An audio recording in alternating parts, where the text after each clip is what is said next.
समय सन्दर्भ brought you by Hulas जस्ता पाता। हुलास भए अरू किन खोज्ने?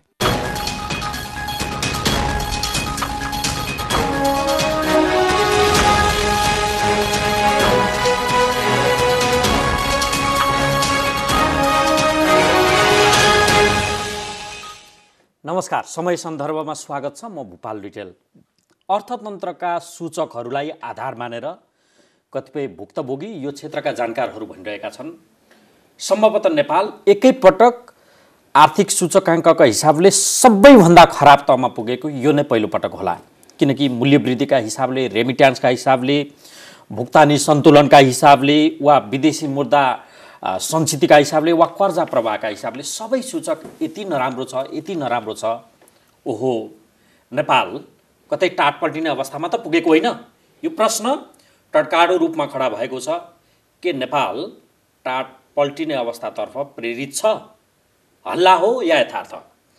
पूर्व गभर्नर अर्थविद डाक्टर चिरञ्जीवी नेपालको आँखाबाट यो विषयको आज चिरफार गर्ने प्रयत्न हुनेछ। हामीसँग हुनुहुन्छ डाक्टर चिरञ्जीवी नेपाल। स्वागत छ यहाँ। धन्यवाद भूपालजी। सबैभन्दा पहिला डाक्टर साहब, कयौँ भुक्तभोगी भनिरहेका छन् टाट पल्टने अवस्थामा नेपाल, यथार्थ कि भ्रम या हल्ला? यथार्थ भ्रम भन्दा पनि उहाँहरूले जुन रूपमा, तपाईँले यसरी बताउँ, किन कहिले पनि आर्थिक वर्षको सुरुमा सूचाङ्कहरू विशेष गरी विप्रेषणको घट्दो क्रम, शोधान्तर घट्दो क्रम, हैन, भुक्तानी सन्तुलन कम हुँदै जाने लगायतका कुराहरू वर्षको सुरुदेखि भएको थिएन।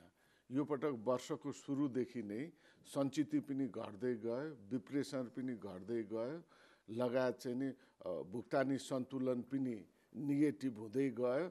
त्यसले गर्दा त्यो सुध्रिन्छ कि भन्दा आज 5औं महिनासम्मको केन्द्रीय ब्याङ्कको तथ्याङ्क अनुसार भुक्तानी सन्तुलन पनि तपाईँ 195 अरबले चाहिँ नि भनौँ। अब रेमिटेन्स पनि 6.8%, तर डलरको आधारमा 7.3-4%ले चाहिँ घटेको भन्ने 388 अरब रूपमा। अब त्यो देखिँदाखेरि अब यता के अरे हाम्रो आयात चाहिँ नि बढै छ, निर्यात चाहिँ नि जुन रूपमा भनौँ न 5औं महिनामा अब 1 खरब 100 अरब 102 अरबको उसमा छ, तर व्यापार घाटा त 700 करिब 750 अरबको हाराहारीमा पुगेको छ। भनेपछि के देखिन्छ भन्दा तपाईँ कर्जा लगानी बढेको छ, निक्षेप छैन। अब अर्को चिज के आयो भनेर भन्दा यो एउटा पाटो। अब आन्तरिक रूपमा सरकारले खर्च गर्नुपर्ने कुराहरू सरकारको खर्च भएको छैन।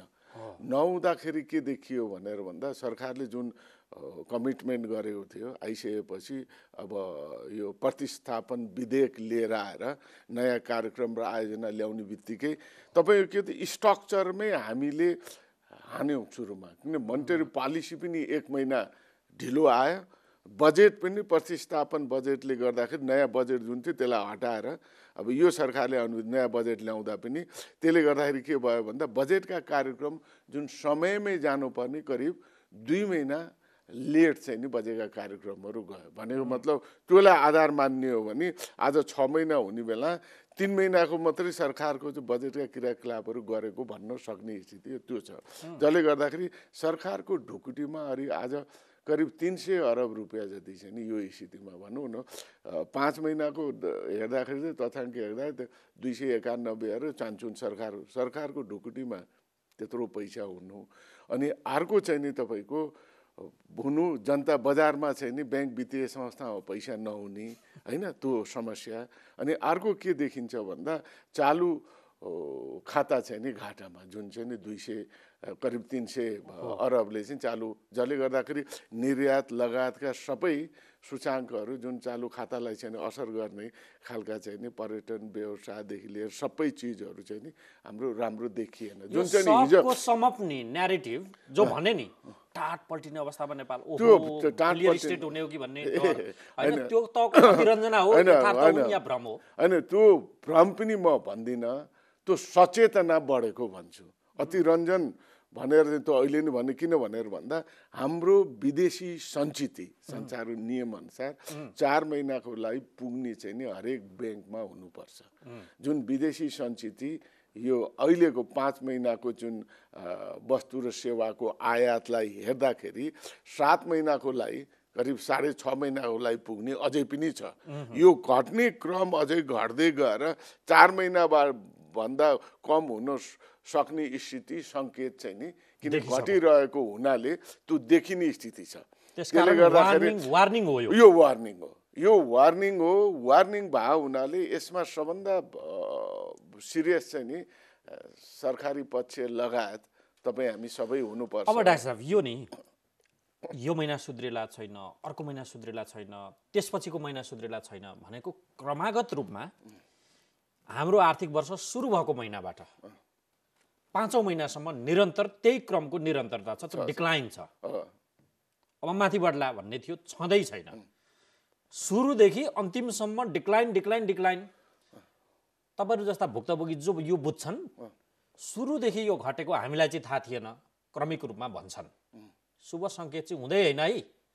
त्यस्तो धेरै वार्निङ गरेर अहिले मानिसलाई देश नै सखाप हो, खतम हो भन्ने त होइन, खतम हुँदैन भन्ने ग्यारेन्टी चाहिँ दिन सकिन्न भनिरहेछन्। होइन, खतम हुँदैन भने देश सुन्नुहोस्, अब देश हो, त्यसले गर्दाखेरि त्यो त्यतातिर त्यत्तिको नैराश्य रूपमा चाहिँ सोच्नुपर्ने स्थिति। किन भन्दा यो हामीलाई मात्रै होइन यो स्थिति, किन कोभिडले गर्दाखेरि संसारभरि नै अर्थतन्त्रलाई असर परेको छ, सबै देशलाई। जसले गर्दा हाम्रो इन्डिकेटरमा म क्रमागत रूपमा आउँछु। जुन जुन इन्डिकेटर हेरेर यो व्याख्या गरिँदैछ आजको दिनमा, त्यसमा म क्रमिक रूपमा आउँछु। त्योभन्दा अगाडि कयौँ के भनिरहेको छन्, यो विचारधाराको लडाइँ। गभर्नर एउटा विचारधाराबाट, अर्थमन्त्री अर्को, प्रधानमन्त्री अर्को। यो मिल्दैन के, अङ्ग अङ्ग कहाँबाट जोडे जस्तो। त्यसकारण अर्थमन्त्रीलाई फेलियर गराउन पनि यो भएको छ। यहाँ राजनीतिक रङ दिइराखिएको देखिन्छ। त्यसबाट प्रेरित छ त यो? मलाई त्यस्तो लाग्दैन। फेरि अर्थमन्त्रीको ढिपी के सुनिन्छ भने नि, वर्ल्ड ब्याङ्क भन्छ हाम्रो ग्रोथ अब 3.9मा सीमित हुन्छ। राष्ट्रिय योजना आयोगको सर्वेक्षण भन्छ 5.2। अर्थमन्त्रीको ढिपी के छ? 7% आजको दिन पनि। होइन, उहाँहरूले संशोधन गर्नुहुन्छ, तपाईँ आत्ति नै पर्दैन। यो 6 महिनापछि गर्नै पर्छ, किन आर्थिक वृद्धि सम्भवै छैन त्यो। आजको दिन पनि उहाँको ढिपी त्यही छ त। अब त्यो त उहाँको जति ढिपी गरे पनि ढिपीले बढ्ने त होइन। त्यसले गर्दाखेरि तपाईँ निश्चिन्त मान्नुहोस्, 6 महिनाको यो समीक्षा जब हुन्छ नि, अर्धवार्षिक समीक्षा, सरकारले त्यति बेला पहिला पनि संशोधन गर्दै चले आयो। योभन्दा अगाडिका अर्थमन्त्रीहरूले पनि ढिपी नै गर्नुहुन्थ्यो, 8% को ग्रोथ राख्नुहुन्थ्यो होइन। अब 2/3 सरकारको बेला पनि देखा हो नि, पछि संशोधन गर्दै 6%, 5% त गरेकै हो। त्यसले गर्दाखेरि उहाँहरू गर्नै पर्छ, यो लेखेर राख्नुहोस्, उहाँहरूले संशोधन गर्नुहुन्छ। ल, विचारधाराको लडाइँ चाहिँ हो कि त्यो मलाई अब त्यो विचारधारालाई ल्याएर अब यो अर्थतन्त्रमा राख्ने हो भने त के अर्थ लाएर? किन एउटा अर्थतन्त्रको नेतृत्व जनार्दन शर्मा जो तपाईँ द्वन्द्वको पृष्ठभूमिबाट उहाँ आउनुभएको छ, त्यसलाई नपत्याइदिएको हो कि भन्ने कोणबाट चर्चा हुन्छ। किन भन्दा अर्थतन्त्रले यो मान्छे ऊ मान्छे भन्दैन। यो के हो त? सबै नेगेटिभ 5 महिनादेखि होइन, सबै नेगेटिभ आउने कारण चाहिँ नि अब सुरुको स्थिति मैले भनिनँ, सबभन्दा स्ट्रक्चरै हाम्रो अलिकति भइदियो। पहिलोचोटि नेपालमा बजेट र मोनिटरी पोलिसी 1 महिना ढिलो भयो। बजेट आएको बजेट पनि नगरेर प्रतिस्थापन भनौँ न, त्यो हुने, जबकि बजारमा त्यही पैसा आइरहेको थियो, नयाँ पैसा जानै पाएन। त्यसले गर्दाखेरि मान्छेले जुन कार्यक्रम गर्नेदेखि लिएर आयात गर्ने, निर्यात गर्ने हरेक प्लानहरू निजी क्षेत्रको रोकियो। त्यो रोकिनु नै अहिले त्यसको असर एउटा हो भने अर्को चिज के हो भन्दा रेमिटेन्स मेन आधार। यो हेर्नुहोस्, यो मैले दशकौँदेखि भनिरहेको छु, रेमिटेन्स भने अरूको मुलुकमा भर पर्ने कुरा हो। हामीले के गरेका छौँ त निर्यात, जबकि हामी सबै हाम्रो अर्थतन्त्र रेमिटेन्स डिपेन्डेन्ट छ। हाम्रो राजस्व रेमिटेन्स भनौँ न, आएर बढी आयात भयो भने राजस्व बढ्ने होइन। अब त यहाँ त कन्फ्लिक्ट त कहाँ छ भन्दा राष्ट्र ब्याङ्क बिचरो दिक्क मानिरहेछ, सूचाङ्कहरू घट्यो भनेर सरकार चाहिँ नि राजस्व हाम्रो चाहिँ नि टार्गेट पुग्ला जस्तो छ भन्छ। किन भन्दा आयात बढ्यो, आयात बढेपछि अनि आयातमुखी राजस्व हुँदाखेरि के भयो भन्दा ल हाम्रो त आयात बढ्यो, हाम्रो टार्गेट आयात गर्ने चिज पैसा त फेरि त विदेशबाट आउँछ। हो बस त्यसले गर्दा विदेशमा के हुन्छ भन्दा हामीले हाम्रो श्रमिकको पैसा पठाइदिए, छिटो लाइनबाट पठाइदियो भनेर मान्दैन, श्रमिकले आफ्नो इच्छा अनुसार पठाउँछ। यो बिचमा फेरि हुन्डीको कारोबारीहरू अहिले फेरि सलबलाउन थाले, जसले हुन्डीको कारोबारी सलबलाउन थाल्ने, अरू देशको अर्थतन्त्र पनि राम्रो हुँदा पनि रेमिटेन्स कम आउनुको कारण उतै कति पैसा अड्किने कारण के भने तपाईँलाई यो मैले बारम्बार भनि पनि रहेको छु। मेरै बेलामा जब कतारमा नाकाबन्दी भयो, मुस्लिम कन्ट्रीहरूको नाकाबन्दी सब भइसकेपछि कतारले त्यहाँ काम गर्ने विदेशी श्रमिकहरूको पैसा जुन थियो पठाएन, जसमा नेपालीको पनि पैसा पठाएन, कति 3-4 अरब रुपियाँ जति नपठाइसकेपछि त्यो त्यति किन विदेशी मुद्रामा पठाउनु पर्यो नेपालमा पठाउँदा। मैले आफैले चिठी लेखेर कतारको गभर्नरलाई लेखेर बल्ल तल्ल मुस्किलले 1 अरब चान्चुन चाहिँ नि त्यो पैसा अझै पनि 1-1.5 अरब छ उनीहरूले राखिरहेछन्। किन भन्दा त्यो देशको नीतिले फरक पार्ने हो।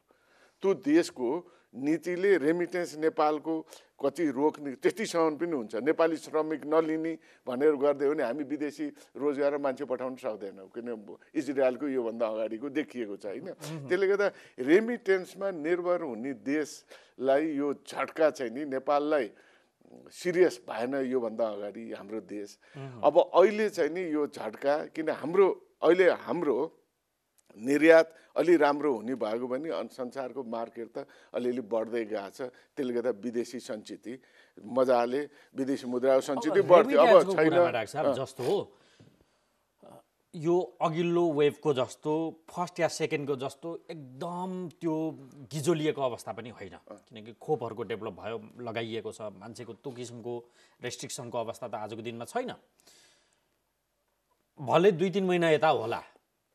यसको अर्थ यो हो कि विदेश जाने नेपालीको सङ्ख्या बढेको छ, रेमिट्यान्स घट्दो छ। 1 लाख चान्चुन मैले हेरेको थिएँ। त्यही त मान्छे जाने सङ्ख्या बढ्ने, रेमिट्यान्स घट्ने के कारण? हुन्डी मात्रै हो या अरू केही कारण भन्दा पनि अब जाने मान्छे बढ्ने सायद उनीहरूले आफै जम्मा गरेर, किन नेपालीहरूले त्यहाँ बाहिर काम गर्ने नेपालीहरूले रेट पनि हेर्छन् बढ्ने बित्तिकै। अहिले त बढेको छ, के अरे अमेरिकी डलरको 121 पुगेको हुनाले पठाउनु पर्ने हो त्यो एउटा। अनि अर्को चाहिँ नि हाम्रो उसको ब्याङ्किङ च्यानलबाट पठाउनु पर्छ भन्ने सोच त्यो पनि हाम्रो अझै अलि बढी त रहेछ। ब्ल्याक इकोनोमी नै भित्र अन्डर इकोनोमी भनौँ। अन्डर इकोनोमीमा के हुन्छ भन्दा त्यो पैसा त्यहीँ रहेर त्यो पैसाले अब लगायत सुन लगायतका ऊहरू चाहिँ नि इन्टरनेसनल मार्केटमा किन्नको लागि त्यही नै रहेको पनि हुनसक्छ, एउटा अनुमान हो। किन भनेर भन्दा यो त हेर्नुपर्छ। तर हुन्डीको कारोबार चाहिँ नि बढेको छ भन्ने अब अन्तर्राष्ट्रिय स्तरमै देखिएको छ यो बीचको पिरियड। हाम्रो यो कारण पनि रेमिट्यान्स घट्नुको त्यसैलाई मान्ने त्यो पनि हो, यो त पहिले पनि हुनु पर्थ्यो नि त। 5 महिनादेखि निरन्तर घट्नुको कारण त्यो मात्रै हो। त्यो पनि हो। अर्को चिज के हो भन्दा तपाईको घट्दो क्रममा बढेको छ रेमिटेन्स। पहिला स्वात्तै घट्या भन्ने छैन, पोहोर सालभन्दा बढेको छ, प्रार सालभन्दा बढेको छ। तर जुन रूपबाट बढ्नुपर्ने मान्छे गएका छन्, आउनुपर्ने त्यो नआएको क्रम भएको हुनाले घट्दो क्रममा बढेको घटिरहेछ। यसको इम्प्याक्ट के हुन्छ भन्दा अब इम्प्याक्ट त अब अहिले नै तपाईँको हामीले भनौँ न सरकारले चाहिँ नि अब यसमा सिरियस हामी कहाँनिर हुनु पर्यो भन्दा विदेशी मुद्राको सञ्चित अहिले सबभन्दा सिरियस कुरै त्यही हो। हाम्रो विदेशी मुद्राको सञ्चित घट्न दिनु भएन।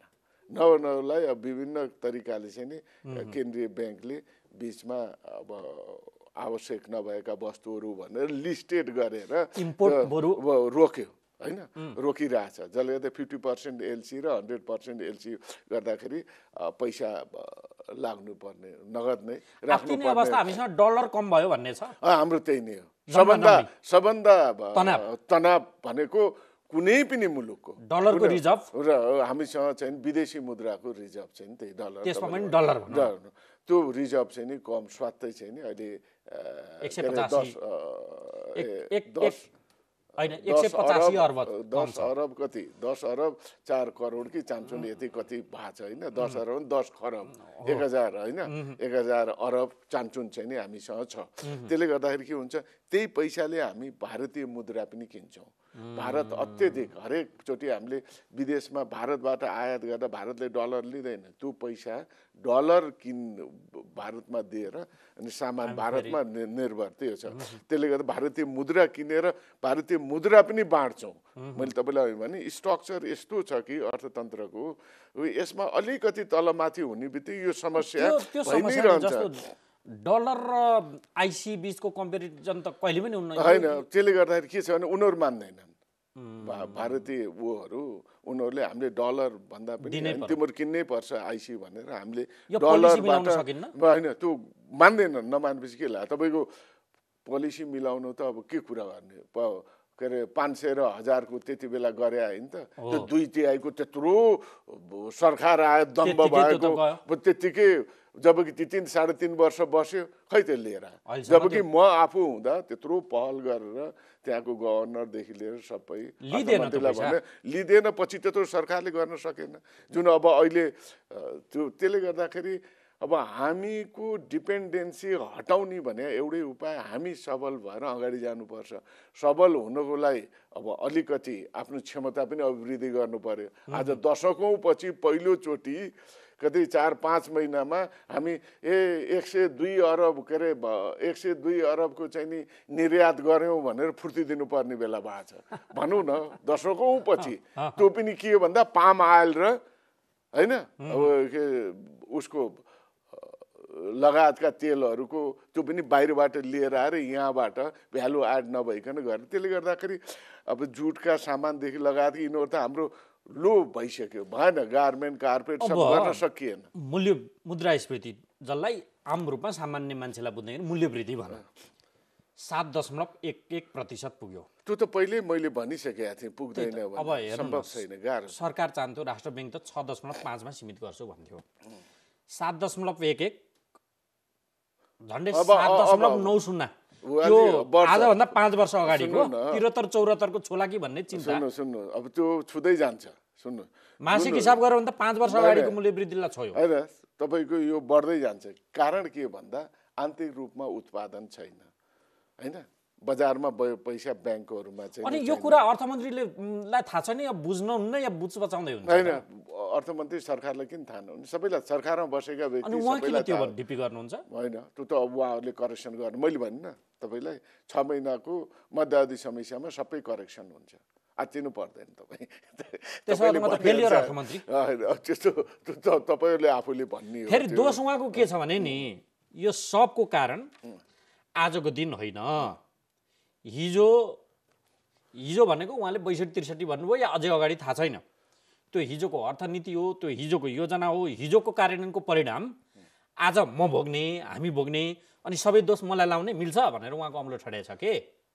त्यो त अब हिजोको कार्यनीति भन्दा यसमा चाहिँ किन भन्दा मन्त्रालयका इकोनोमीको कुरा अहिले उत्पन्न हुने चुनौती हुन्छ र भन्ने तर्क छ के उहाँको। सामान्य कुराहरू चाहिँ हामी गर्दै जान सक्छौँ जुन हिजोका दिनमा पनि गरे तपाईँलाई उदाहरण दिउँ के अरे सङ्घीयता आउनुभन्दा अगाडि जति पुँजीगत खर्च हुन्थ्यो नि सङ्घीयता पछि त्यति पुँजीगत खर्च हुन नसक्दा पनि केन्द्रीय ब्याङ्कले चाहिँ नि पुँजी वृद्धि लगाए चाहिँ नि कर्जा विस्तार त्यही आधारमा प्रशस्त भएर जसले गर्दाखेरि आर्थिक वृद्धि चाहिँ नि 6 देखि 7% 3 वर्षसम्म लगातार भएको थियो। त्यो मेन कारण जबकि पुँजीगत खर्च जुन विकासको लागि छुट्याएको खर्च सङ्घीयता आउनुभन्दा अगाडि पनि भएको थिएन त्यति जब पछि त्यसरी भयो तपाईँले डाटा पनि हेर्न सक्नुहुन्छ।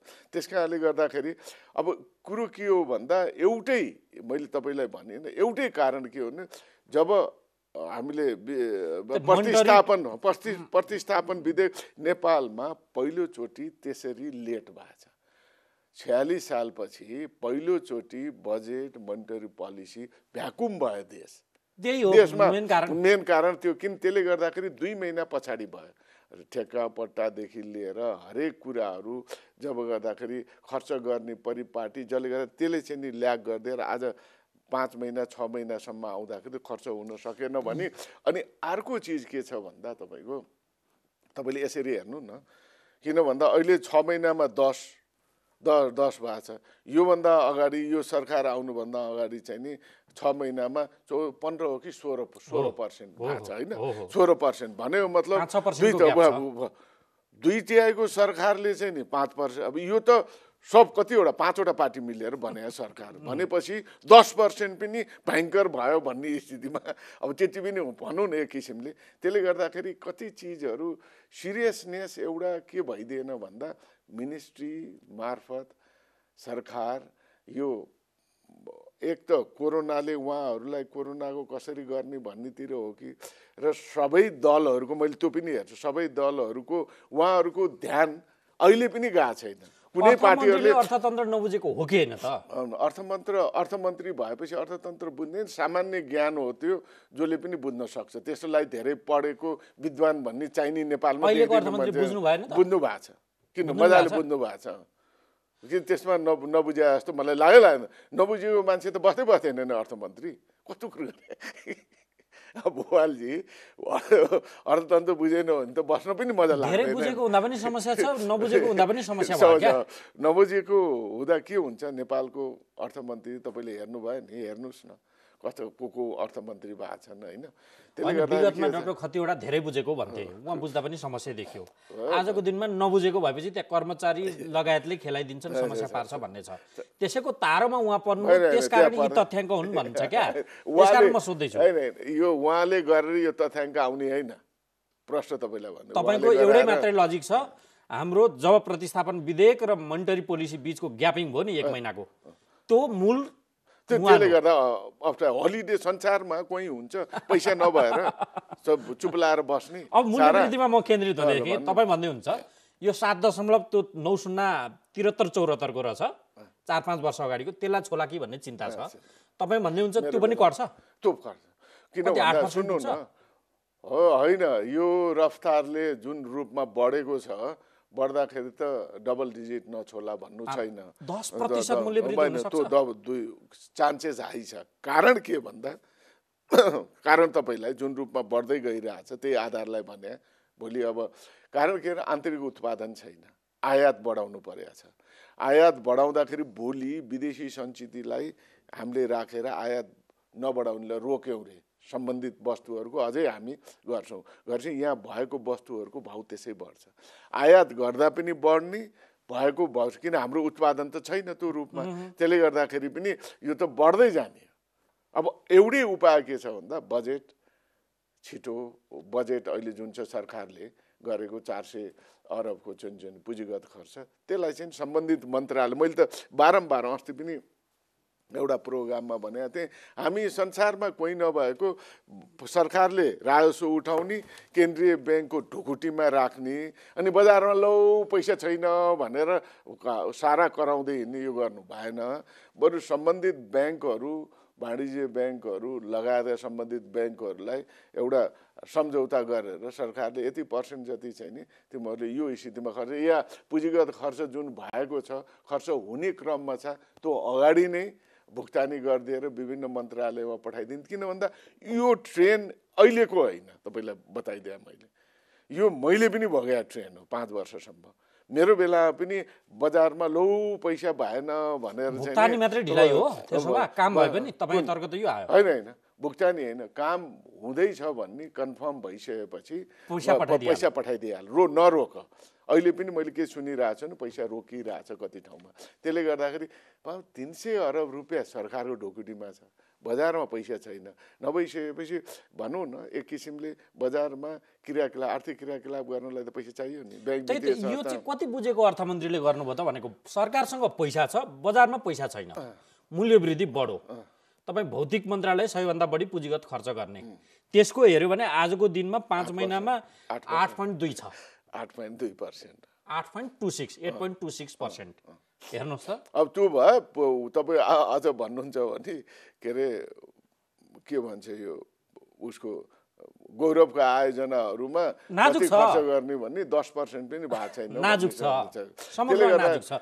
त्यही त यो कुरा चाहिँ अर्थमन्त्रीले बुझेर अगुवाई लिँदाखेरि यो सल्भ हुने समस्या हो कि होइन जस्तो हो भएन। यो मजाले हुन्छ।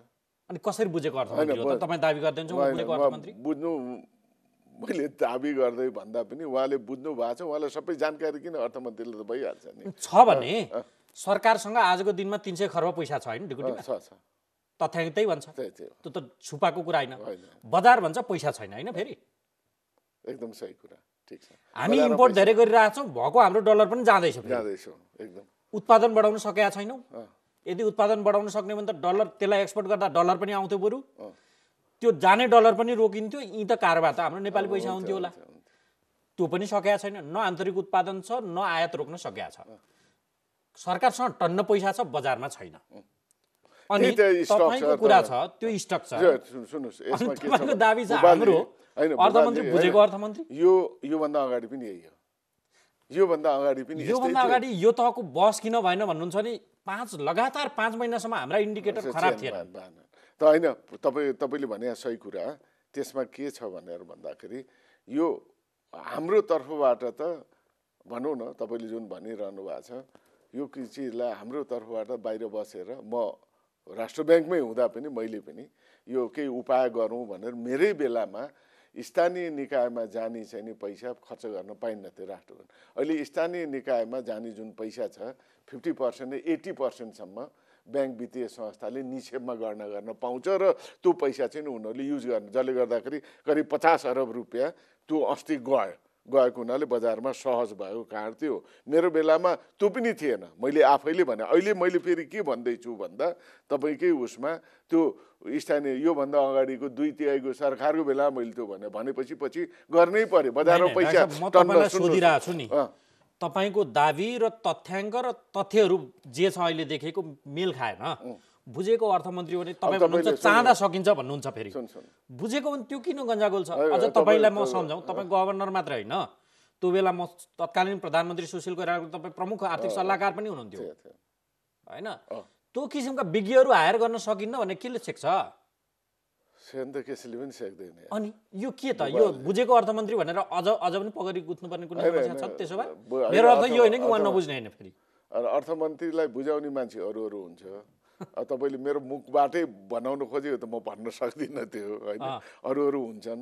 के अरे अर्थमन्त्रीले, किन अर्थ मन्त्रालय नै मिनिस्ट्री नै छ, मिनिस्ट्रीले बुझेको हुनुपर्छ। यो मिनिस्ट्रीका के अरे सचिवदेखि लिएर सबै विभिन्न क्षेत्रका सबै छन् त्यहाँ। त्यसले सल्लाह दिने विज्ञहरूले कुनै गडबड गरिरहेछन्? त्यसो भए गडबड त मलाई लाग्दैन। किन भन्दा यो यस्तो रोस्ट अवस्था यो किन उहाँको सल्लाहकार भनेको केन्द्रीय ब्याङ्क हो बाबा। तपाईँले खटपट र गडबड भन्दा मलाई त्यस्तो लाग्दैन। हुन त मेरो बेलामा पनि त्यस्तै कुरा नउठे होइन, भयङ्कर खटपट दुनियाँ। मलाई अरूले भन्दा म आफै अचम्म मान्थेँ के भनेको छ कसो, आफै सब दुनियाँ हुन्थ्यो तर आफू थिएन, त्यस्तो थिएन हो। कति कुराहरूमा कुरो मिल्दैन। हेर्नुहोस्, एउटा चिज के छ भन्दा ट्युनिङ नमिल्दा समस्या हुन्छ, त्यसमा निश्चिन्त मान्नुहोस्। ट्युनिङ चाहे सुन्नुहोस्, ट्युनिङ चाहे एउटै के अरे पार्टीको अर्थमन्त्री र गभर्नर हुँदा पनि ट्युनिङ नमिल्दा समस्या हुन्छ। मेरो बेलामा पनि कति चिजहरू थियो जुन चिज भन्न गाह्रो हुन्छ। त्यसले गर्दाखेरि त्यो हुन्छ। अनि अर्को चिज तपाईँलाई यो पनि बताऊँ कि फरक विचारधाराको अर्थमन्त्री र गभर्नर हुँदा पनि ट्युनिङ मिल्दैन भन्न मिल्छ। मेरो बेलामा पनि नमिल्या होइन, मिल्या थियो। र अर्को चिज त्यो पनि भन्छु तपाईँलाई, फेरि अर्को के भन्छु भन्दा फरक पार्टीको अर्थमन्त्री र फरकको गभर्नर हुँदा पनि प्रब्लम आउँछ। त्यो पनि आउँछ। त्यो अब उसले कति बुझ्छ भन्ने मात्रै हो, उसले कुन रूपबाट लिएको छ। के अरे गभर्नरले कुन रूपबाट लिएको छ। किन केन्द्रीय ब्याङ्क भनेको देशको अर्थतन्त्रको मेन थाहा पाउने, बुझ्ने, त्यहाँ जतिको रिसर्च क्षमतावाला व्यक्ति नेपालमा जति जसले फुर्ती लगाए पनि अरू ठाउँमा कोही हुँदैन। उसले स्पष्ट रूपमा देश चल्छ। किन भन्दा अहिले पछिल्लो समय संसारभरि केन्द्रीय ब्याङ्क नै वित्तीय स्थायित्वको लागि जिम्मेवार भनेर भन्ने हो, चलन आइसक्यो। र जहाँ पनि केन्द्रीय ब्याङ्क, किनभने सरकार त परिवर्तन भइरहेको हुन्छ, मन्त्री त जो पनि आउँछन्, जो पनि 6 महिना त्यो स्थायी संरचना। अर्को चिज तपाईँ 3.5 वर्षको कसैले सोचेको थियो सरकार जान्छ भनेर, अब 3.5 वर्षको सरकार पनि गयो भनिसकेपछि अब एउटै संरचना हो देशभित्र कि संसारभरि विश्वास गर्ने केन्द्रीय ब्याङ्क, उसले अर्थतन्त्रको सही देखाएको हुन्छ। अब यहाँ समस्या कहाँ आउँछ भन्दा अर्थमन्त्रीसँग केन्द्रीय ब्याङ्कको ट्युनिङ नमिल्दा, जुन मैले आफूले पनि भोगेँ होइन, अब त्यो नमिल्दा चाहिँ नि समस्या चाहिँ नि हुन्छ। तपाईँ भन्दै हुन्छ समस्या छ, इन्डिकेटरले भन्छ समस्या छ, तपाईँ बताउँदै हुन्छ सोलुसन।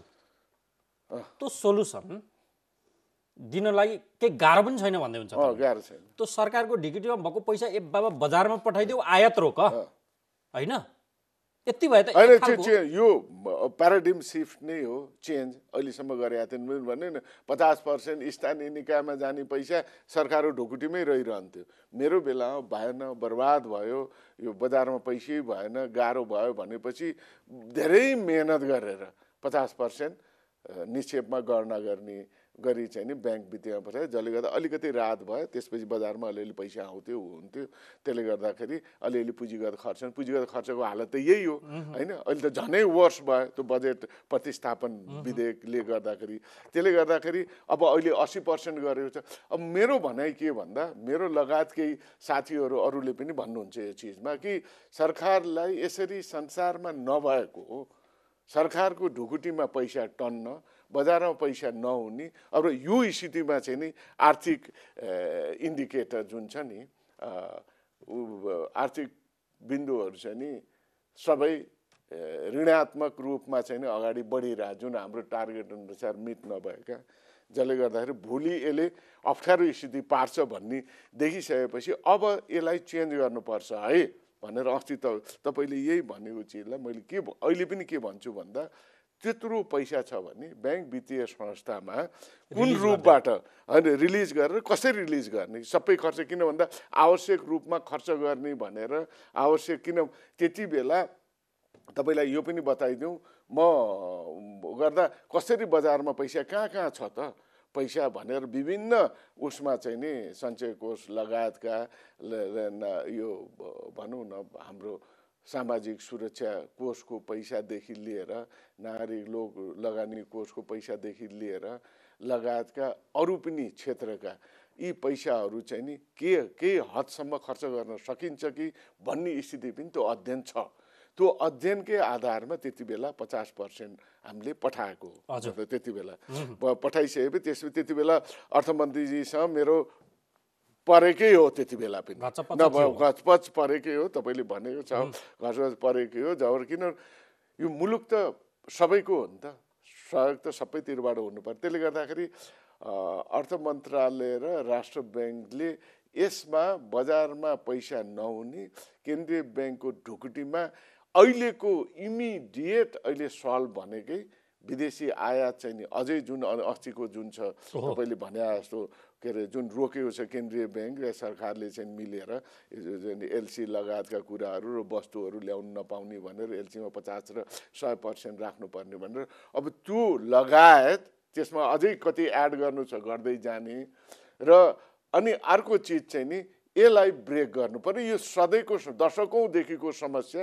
सरकारको उसमा ढुकुटीमा पैसा हुने, बजारमा पैसा नहुने। त्यसले गर्दा सम्बन्धित ब्याङ्क वित्तीय संस्थासँग सम्झौता गरेर हुन्छ। एउटा चाहिँ नि नियम केही निकालेर भए पनि तपाईँले भन्नु होला संसद चले, संसद नचले पनि अहिले अध्यादेश मार्फत गर्न त्यो स्थिति छ, त्यो गरे पनि भयो। किन सरकारमा आएको पैसालाई कुन रूपबाट, किनभने त्यसमा कानुनी जटिलताहरू छन्, त्यसलाई गरेर पछि मिलाउने गरिछन्। अहिले बजारमा एटलिस्ट अलिकति पैसा जाने बित्तिकै त्यसले आर्थिक क्रियाकलाप गरेर यो रूपमा ह्यू एन्ड क्राई जुन छ नि मान्छेलाई ओहो लौ के हुने हो भन्ने, अब मान्छे त्रसित हुने स्थिति। मैले तपाईँलाई अगाडि पनि भनेको थिएँ कि यो घट्दै गयो भने चाहिँ नि हामी एकदमै सिरियस हुनुपर्छ है। किन 4 महिनासम्म त ढुक्क छ भनेर बस्ने कुरो पनि भएन, किन यसलाई भएको ढुकुटीलाई सुरक्षित राख्ने घरै जस्तो त हो देश पनि। पैसा सिद्धिँदै गयो, आउने स्रोत सुक्दै गयो भने के गर्ने? यो इकोनोमीको जुन वर्स्ट सिचुएसन छ,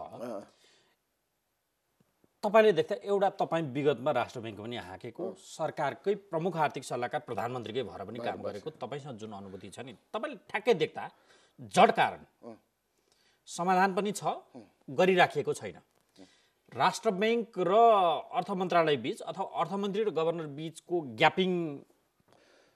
ग्यापिङ भन्दा पनि अब अर्थ मन्त्रालय चाह्यो भने हुन्छ राष्ट्र ब्याङ्कले गर्नुहोस् तपाईँहरूले भन्यो भने तपाईँ ग्यापिङ भन्दा पनि उहाँहरूले कति सिरियसमा लिनुभएको छ त्यही हो अब हामी के भन्छौँ भन्दा सिरियस बेला भइसक्यो सिरियस भएको देखिन्छ होइन अनि तपाईँलाई अर्को पनि भनौँ अस्ति प्रधानमन्त्रीलाई रिपोर्ट गयो अरे मैले पनि मिडियामै पढे हो प्रधानमन्त्रीलाई रिपोर्ट केही छैन यो सिचुएसन चाहिँ नि हरेक मिनिस्ट्रीबाट रिपोर्टहरू त्यो रूपबाट गयो भनिसकेपछि सरकारमा बसेका मान्छे नर्मल भन्ने नर्मल त्यसले गर्दाखेरि नर्मल सिचुएसन होइन यो अहिलेको सिचुएसन एबनर्मल हो यसलाई छिटै एड्रेस गर्यो भने एड्रेस हुनु सक्छ लेट नगरौँ नत्र गाह्रो पर्छ मुलुकलाई गाह्रो परिसकेपछि अब विदेशी जाति निकायहरूसँग अब पैसा माग्नेदेखि ऋण अनुदान लिनेदेखि लिएर कुराहरू त अगाडि बढाउनु पर्यो विदेशबाट हाम्रो फेरि कन्ट्रीको क्रेडिट रेटिङ छैन नभए हुनाले यो देशको के हुन्छ भनेर कतिले दिँदैन त्यसले गर्दा ब्याङ्क वित्तीय संस्थालाई त्यो सुविधा दिँदा पनि पैसा ल्याउन सकिरहेको छैनन् कारण त्यसले गर्दा सरकारकै पहलमा चाहिँ नि बाहिरबाट पैसा ल्याउने एउटा वातावरण पनि सिर्जना अहिले एकदमै अपरचर गरि नै हाल्नुपर्छ भन्ने म भन्छु र अहिले इमिडिएट तपाईँले भने चाहिँ अहिले इमिडिएट पैसा सरकारमा भएको कमसेकम पब्लिक इकोनोमिक एक्टिभिटी चलायमान हुन्थ्यो त्यसले गर्दा त्यतातिर ध्यान गयो भने कमसेकम केही रूपमा आन्तरिक उत्पादन पनि बढेर आन्तरिक भनौँ न मागलाई चाहिँ सम्बोधन गर्न सक्ने अब आन्तरिक माग पनि सम्बोधन नहुने आयात पनि गर्न पैसा अब भोलि कम हुने भनिसकेपछि त तपाईँको 7% यो त बढ्दै जान्छ यो सामान्य नबुझ्ने मान्छेले पनि यो बुझ्छ अब सामान नभएपछि के हुन्छ भाउ बढ्छ थोरै सामानमा होइन त्यसले गर्दाखेरि बढ्दै जाने हुँदा अनि उता रेमिटेन्स घट्दै जाने हो भने के निश्चित त छैन मैले त्यस कारणले नै भन्ने हो कि रेमिटेन्स भने अरूको भर पर्ने हो हामी आफ्नै रूपमा बढाउँ हाम्रो पर्यटन क्षेत्र छ हाम्रो निर्यातका त्यत्र इन्डिकेटरहरू हामीले निर्यातका वस्तुहरू के अरे आइडेन्टिफाई गरेका थियौँ आइडेन्टिफाई गरेको वस्तुहरू आज दशकौँ भयो न तिनीहरूकोलाई प्रमोट गर्न सक्यौँ न इन्टरनेसनली पनि हामी त लेथार्जिक पनि अब के भन्ने अब यो भनौँ कि के मिलेन धेरै चिज मिलेको छैन र नमिल्ने कारण चाहिँ के हो त एउटा अन्डरस्ट्यान्डिङ आर्थिक मुद्दामा चाहिँ नि पोलिटिकल पार्टीहरूको भइदियो नहुँदा नै त्यही हो अहिले समस्या त्यही हो हाम्रो आर्थिक सूचकाङ्क खराब छ भन्ने कुरा तथ्यले उजागर होइन तपाईँले तथ्य अब यो तथ्यलाई मान्नु पर्यो नि त सरकारले सरकारका अस्ति कति तथापि सरकारको 2-4 दिन अगाडिको प्रधानमन्त्रीलाई गएको रिपोर्टिङले भन्छ सबै अवस्था सामान्य छ अनि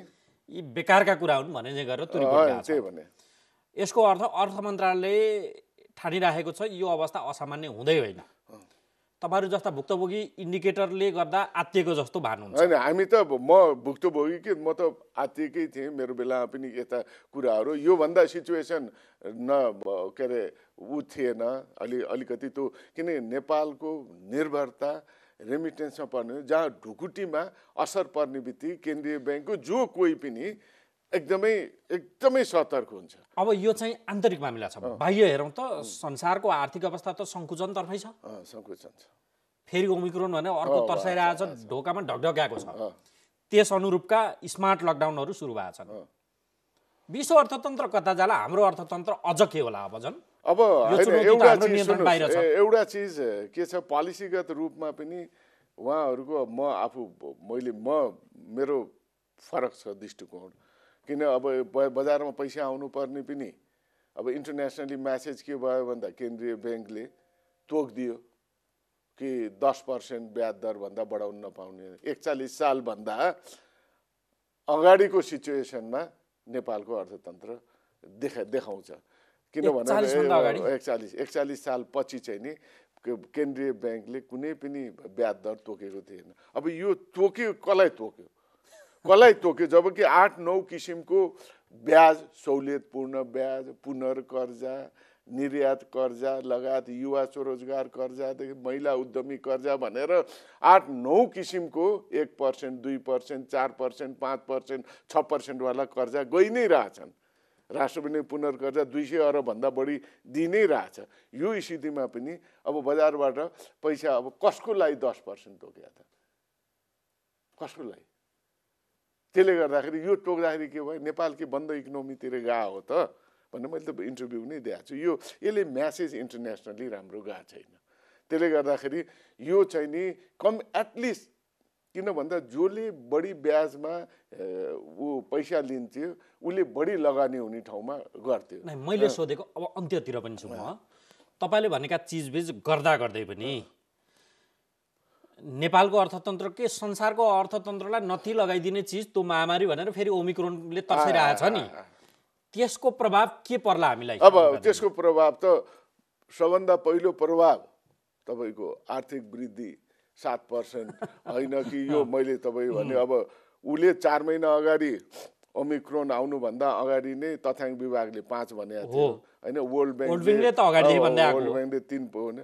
मेरो विचार अनुसार चाहिँ नि अब यही स्थिति ओमिक्रोन बढ्दै गयो गयो भने आर्थिक क्रियाकलाप फेरि बजारमा पैसा छैन नहुनाले चाहिँ नि 3% को हाराहारीमा आर्थिक वृद्धि चाहिँ नि अब हुन त सरकारले त्यति 50% भन्दा कम संशोधन गर्न त गाह्रो होला। 7% बाट उसले 5% या 3%, तर तथ्याङ्क विभागको चाहिँ नि डाटा चाहिँ नि एकुरेट राम्रो हुन्छ उसको जस्तै भए पनि, किन उसले सबै इन्फर्मेसन। तर 4 महिना अगाडिको अब यो ओमिक्रोन आइसकेपछि तथ्याङ्क विभागले पनि उसको 1-2% घटाउँछ, रिभ्यू 100% गर्नै पर्छ। किन 6 महिनाको मध्यावधिमा अब हाम्रो असर के हुन्छ भन्दा हामीले सोचे अनुसारको आर्थिक वृद्धि हुँदैन।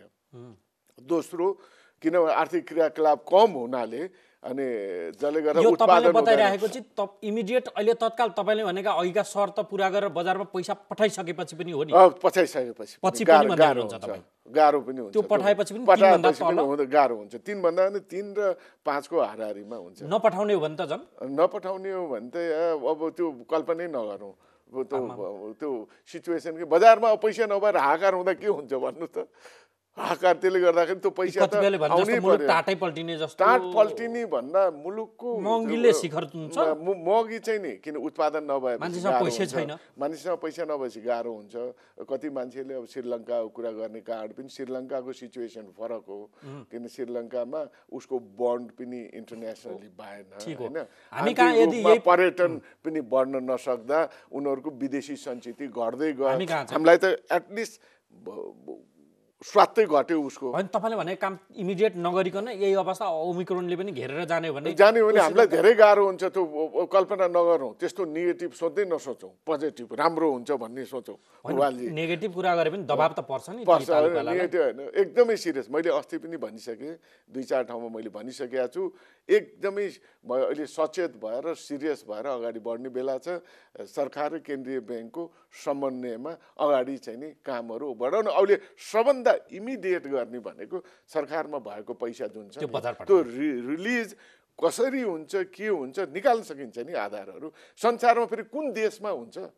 मलाई यो देशमा यसरी आयो। तपाईँलाई अब संसद चले पनि चल्ने अवस्था छैन जस्तो देखिएको छ, कारण ती देखाइएका छन्। तथापि खैर तपाईँले सोलुसन बताउनु भएको छ। हामी चाहन्छौँ सरकारको ध्यान त्यतातर्फ पुगोस्। यो तपाईँको महत्त्वपूर्ण समय संवादका लागि धन्यवाद। धन्यवाद। आदरणीय दर्शकहरू, कार्यक्रमको निर्धारित समय सकियो। आज हामीले अर्थतन्त्रका सूचकहरू खराब अवस्था कयौँले तर्साइरहेका छन्। कतै यो देश त्यो श्रीलङ्का जस्तो अथवा त्योभन्दा अझ खराब अवस्थामा टाट पल्टिने त होइन। आजै यदि ध्यान दिन नसके मुलुक टाट पल्टन सक्छ भनेर कतिपयले वार्निङ दिएको परिस्थिति अवस्था खास के हो, तथ्य के भन्छ, यो हल्ला हुन् या त्यही अनुरूपले हामी अघि बढ्नु पर्ला, यही विषयलाई केन्द्रमा राखेर अर्थविद, नेपाल राष्ट्र ब्याङ्कका पूर्व गभर्नर डाक्टर चिरञ्जीवी नेपालसँग संवाद गऱ्यौँ। अर्को अङ्कमा फेरि तपाईँ हाम्रो भेट हुने नै छ। हामीलाई आजलाई बिदा दिनुहोस्। नमस्कार।